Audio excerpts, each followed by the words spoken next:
નમસ્કાર ખેડૂત મિત્રો, આપણે જસદણમાં આવેલા હતા. એમાં જયંત થ્રેસરનું રિટર્ન કાંધું મગફળી માટેનું મોડલ છે. જો આ પ્રમાણે છે. અહીંથી આપણે મગફળી નાખવાની, મગફળી ઓરાય. બાકીને આપણે જે નોર્મલ ઉપનરની સિસ્ટમ હોય, નોર્મલ થ્રેસર જે આવતા હોય તેની જે સિસ્ટમ હોય તે જ રીતના તે આપણે અહીંયા કાંધું કાઢે અને અહીંથી પાછળ આપણે જે મગફળીનું ભૂકો હોય, ભૂંસો અથવા મગોટો અલગ અલગ એરિયામાં અલગ અલગ વાઇઝ કહેતા હોય તે પાછળ સ્ટોરેજ થતો જાય. અને બાકીનું જે કાંધું હોય, અમુક ટકા જે ફોરા ડોડવા હોય તે અહીંથી રિટર્ન થઈ જાય.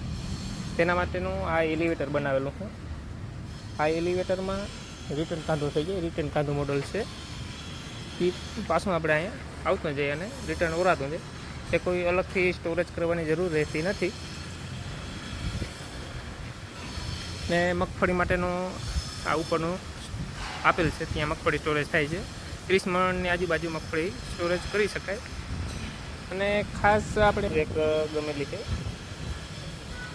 આમાં આપણે જે મગફળી આપણે આવે તે મગફળી અહીંયા આવે. મગફળી ઉપર પહોંચાડવા માટે એલિવેટર છે. એલિવેટરમાં આપણે આ હવાના પ્રેશરથી આપણે આ હવાનો પંખો છે, હવાના પ્રેશરથી જ મગફળી ઉપર સુધી આપણે પહોંચાડે છે.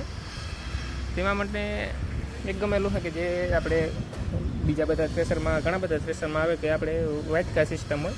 વાટકામાં આપણે મગફળી ભાંગવાનો પ્રશ્ન થતો હોય, આમાં એ કોઈ પ્રશ્ન જોવા મળતો નથી. એટલા માટે એ એક સારું છે. આમાં બીજું એક આમાં પાછળ જુઓ, આ પ્લેટનું બનાવેલું છે.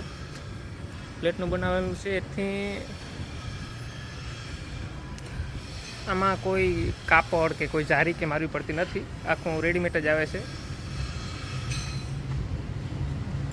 કમેન્ટમાં જણાવજો કેવું આ તમને થ્રેસર લાગ્યું અને મગફળી માટે બીજું કયા સારા થ્રેસર આવે છે.